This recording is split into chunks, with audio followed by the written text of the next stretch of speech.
जिस चीज़ से तुम्हारे जीवन में भक्ति जागे, जिससे तुम परमात्मा के हो सको, उस चीज़ को जीवन में अपनाना और भगवान के साथ में अनन्यता बनी रहे, अभिन्नता बनी रहे।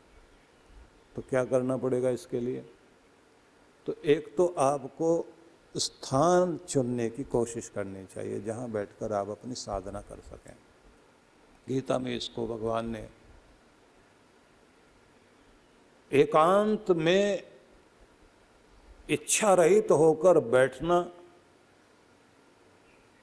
और निरंतर भक्ति करते रहना,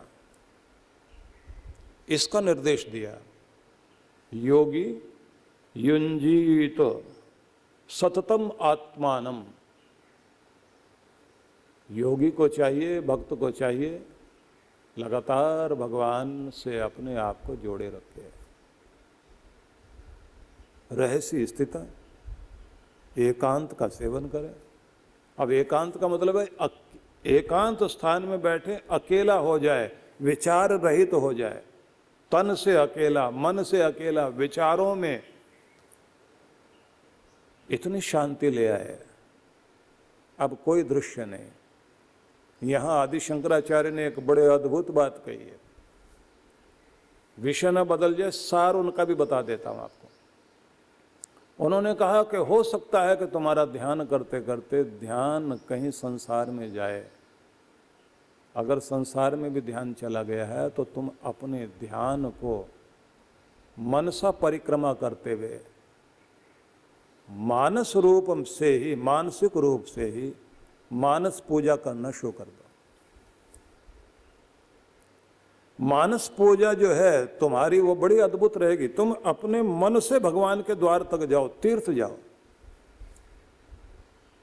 चढ़ो सीढ़ियां, करो पर्वतों को पार, सर्पाकार सड़कों से होते हुए झरने बह रहे हैं, ऊंचे ऊंचे पर्वत दिखाई दे रहे हैं, उन पर बहुत हरियाले वृक्ष दिखाई दे रहे हैं, देवदार के हैं वृक्ष, और झरने बह रहे हैं और आपकी गाड़ी चली जा रही है और आप बैठे हुए अपने घर में मानसिक रूप से आप अपनी गाड़ी को चलते हुए देखिए। रुद्रप्रयाग तक जाकर के देख लीजिए, भागीरथी को, अलकनंदा को मिलते हुए देखिए। संगम पर जाकर के आप स्नान कर रहे हैं, वहां पर खड़े होकर के आपकी इच्छा हो रही है कि बस ऐसे ही मेरे जीवन में भी ज्ञान का और भक्ति का संगम हो जाए। जाप करते हुए चलते चले जाओ। आप बद्रीनाथ पहुंचते हैं तो आप अलकनंदा के तट पर जब पहुंच जाएं तो कह दीजिए कि पहुंच गया भगवान में। अकेला नहीं आया हूं, अपने पूर्वजों का पुण्य प्रसाद साथ लेकर के आया हूं। आशीर्वाद उनका है जो आज बद्रीनाथ तक दर्शन करने का मौका मिल गया है। पुल पार कर लेना, तो जाते नियम है कि वहां स्नान कर लें या हाथ मुंह धो करके अपने को पवित्र करें और उसके बाद सीढ़ियां चढ़ें। दर्शन करने के लिए जब आप जाएंगे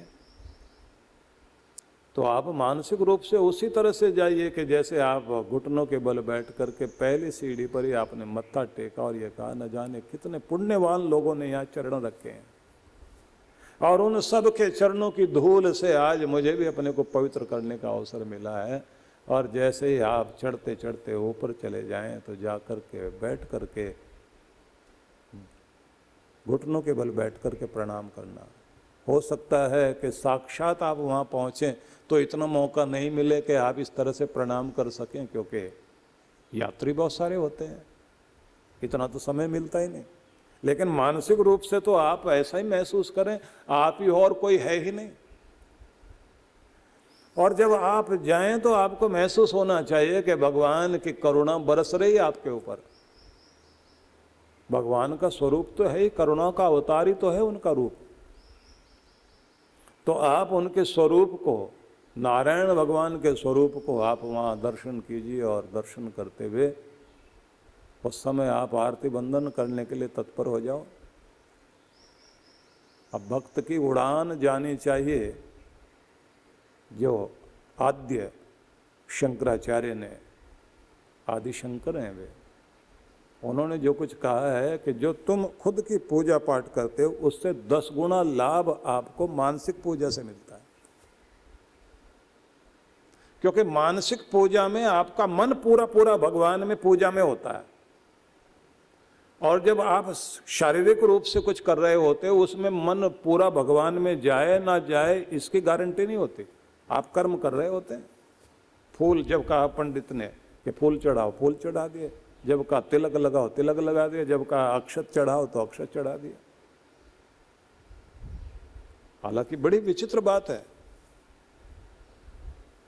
भगवान की शरण लेने के लिए नियम तो यह है कि जिस समय व्यक्ति बैठता है तो आह्वान करता है पवित्र होने के साथ में। अब वो आह्वान क्या है? वो कहता है सर्वशक्तिमान, जगत के नियंता, तुझसे बढ़कर के दुनिया में शक्ति कोई नहीं है। समुद्र को संभालने वाला, हवाओं को संभालने वाला, पर्वतों को थामने वाला, सबको अन्न धन देने वाला तो ही तो है। मैं जानता हूं तू सर्वशक्तिमान है, तेरे भंडारे भरपूर हैं। तेरा आह्वान करता हूं भगवान, तुझे बुलाता हूं। कहाँ? एक मूर्ति रखी सामने, इसमें तुम्हें बुलाता हूं, इसमें आप उपस्थित हो जाओ भगवान।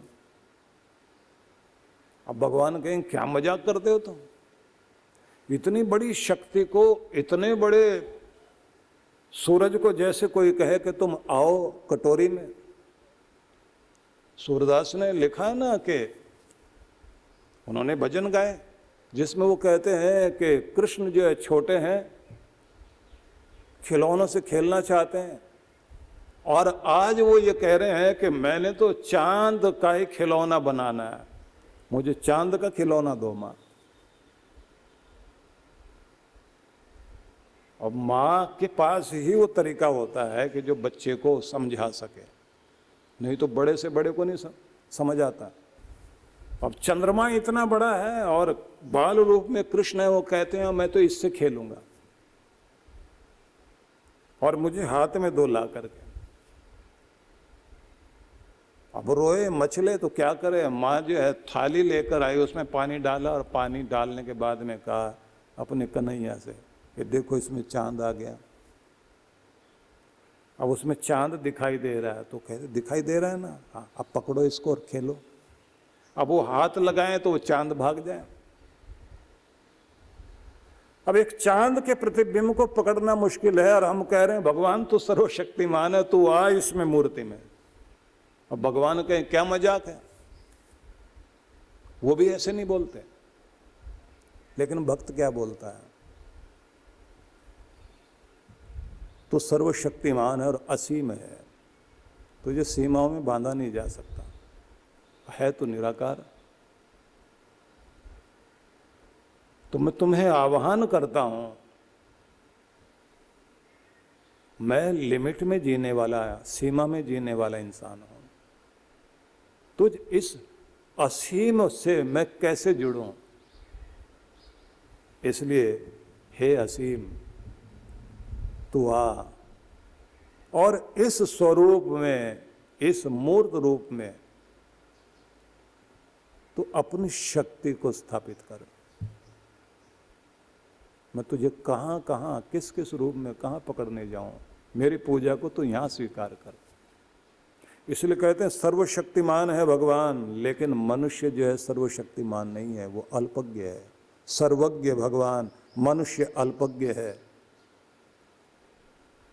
ससीम है जीव और असीम है परब्रह्म परमेश्वर।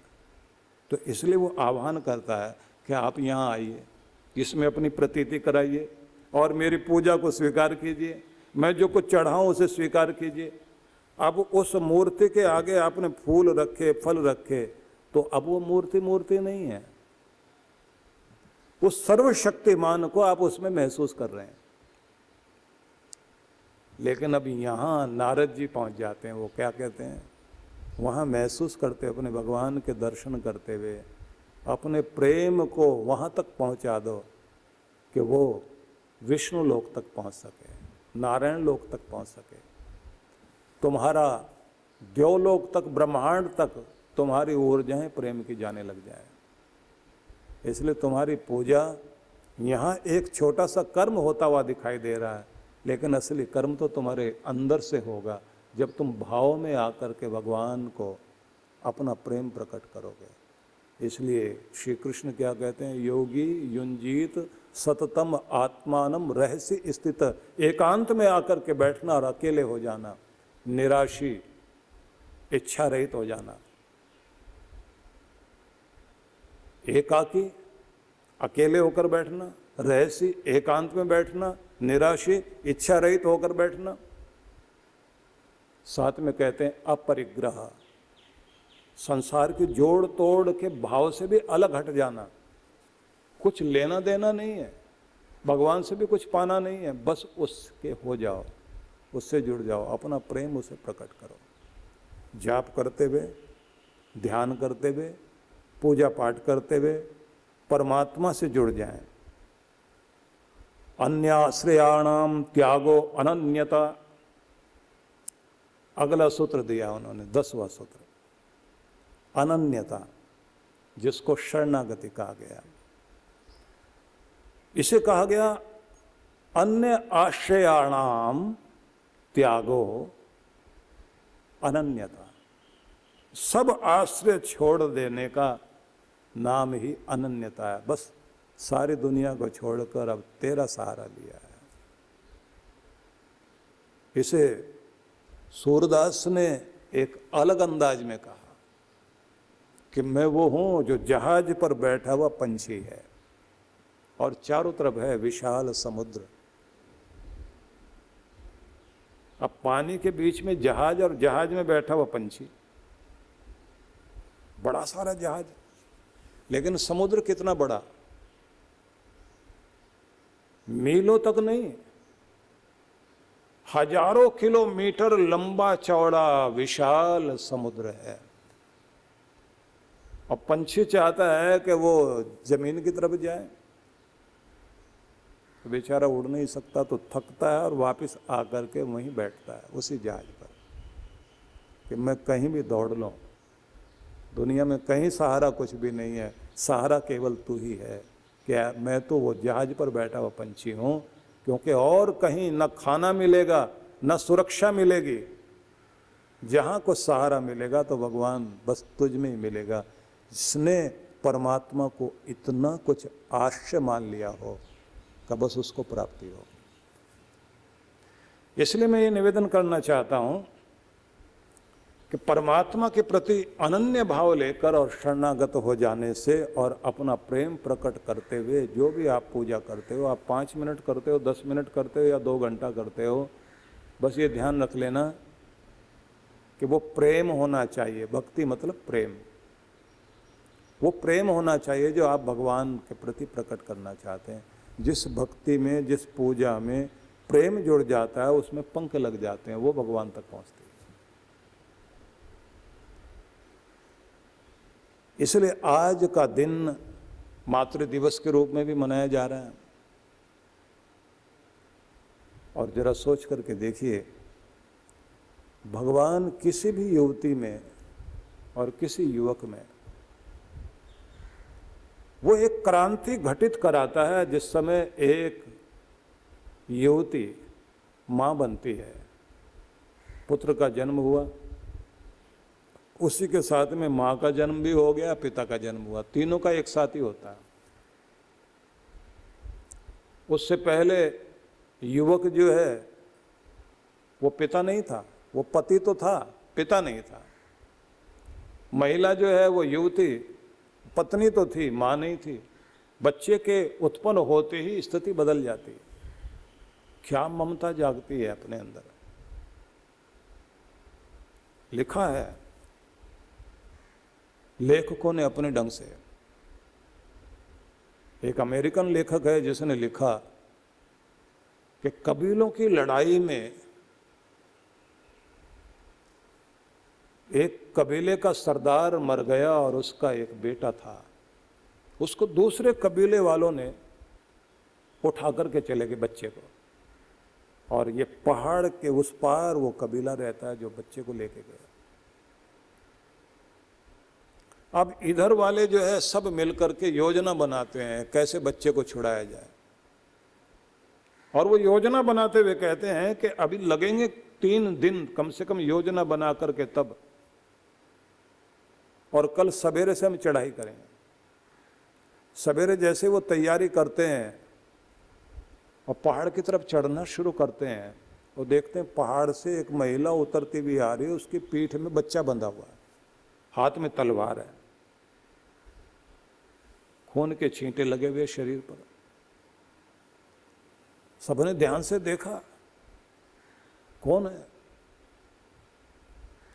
सूरज की रोशनी थोड़ी सी जागी तो जैसे वो नीचे उतरी तो देखा तो वो तो वही माँ है जिसका बच्चा कबीले वाले लेके चले गए थे।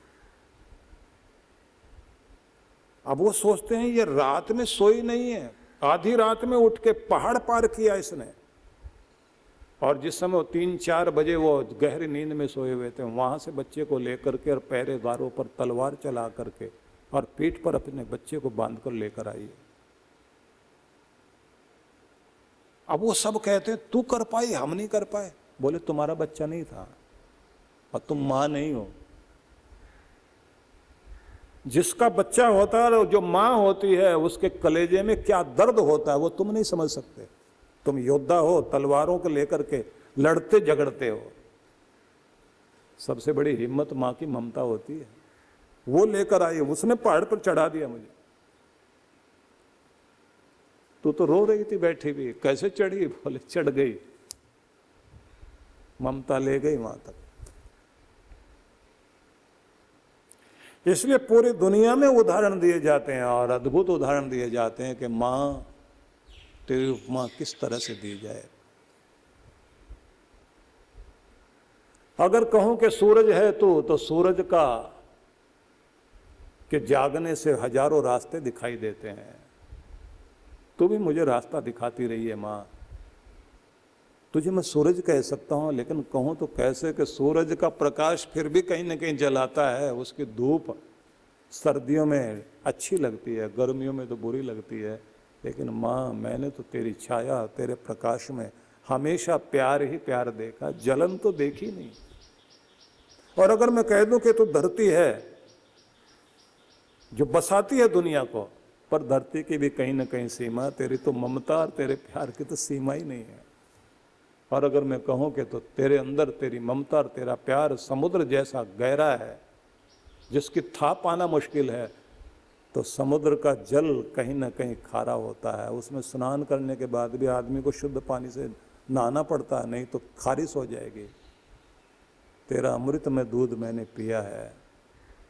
तेरी कोई भी चीज़ ऐसी नहीं जो मुझे पीड़ा देती थी। तू तो पीड़ा बच्चा से हटाती थी, मेरे चेहरे पर मुस्कुराहट लाती थी। जो खुद रोए और मुस्कुराहट दे जाए, अपनी नींद को कुर्बान कर जाए और मुझे सुलाए, जैसे अपनी परवाह ना हो और मेरी परवाह में जिंदगी दांव पर लगा दे, वो तो तू ही है।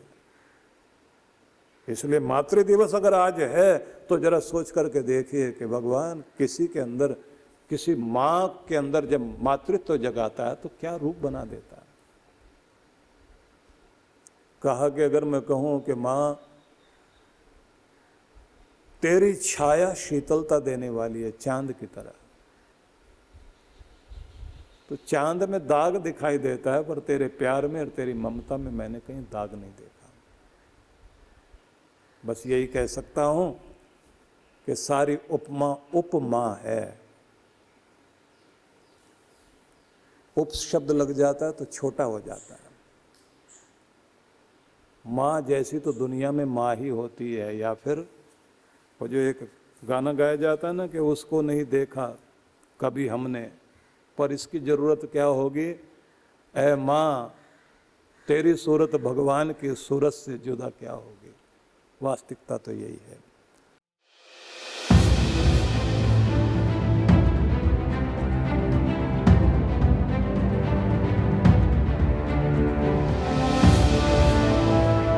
हम सभी सफल होना चाहते हैं, सुखी होना चाहते हैं, प्रसन्न रहना चाहते हैं और सब तरह से समृद्ध और उन्नत जीवन जीना चाहते हैं।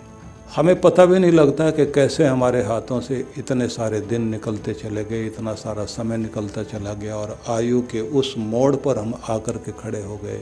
2022 के 365 दिनों में हम कैसे अपने जीवन को अधिक आनंदित और सफल जी सकते हैं, उसी के लिए यह एक जीवन निर्माण साधना जो 30-31 दिसंबर से लेकर के और 1 जनवरी तक आयोजित की गई है। 3 दिनों के लिए 1 घंटे के लिए हम लोग बैठेंगे ऑनलाइन और हम इसमें उस साधना को और उस विधि को अपनाएंगे, उस लाइफ स्टाइल को भी साथ में जोड़ेंगे, जिससे हमारे जीवन में ज़्यादा कुछ परिवर्तन आ सके और स्वाभाविक रूप से आ सके, सहज रूप में आ सके। तो इसके लिए आप सबको आमंत्रित किया जा रहा है और नववर्ष महोत्सव का एक सुंदर अवसर हम सबको प्राप्त हो रहा है 1 जनवरी को 2022 को, जिसमें आप सबको आमंत्रण दिया जा रहा है। सभी एक मंगल यात्रा में शामिल होंगे, मंत्र पाठ करते हुए, गाते बजाते हुए, और साथ साथ में उस दिन आप सबको यज्ञ करने का अवसर तो मिलेगा ही मिलेगा। एक नई अफर्मेशन के साथ, संकल्प के साथ में अपने दिन की हम लोग शुरुआत करेंगे और उसी नववर्ष के उजाले में हम लोग अपने आने वाले समय का सपना भी देखेंगे। इस महोत्सव के लिए मैं आप सबको आमंत्रित करता हूँ।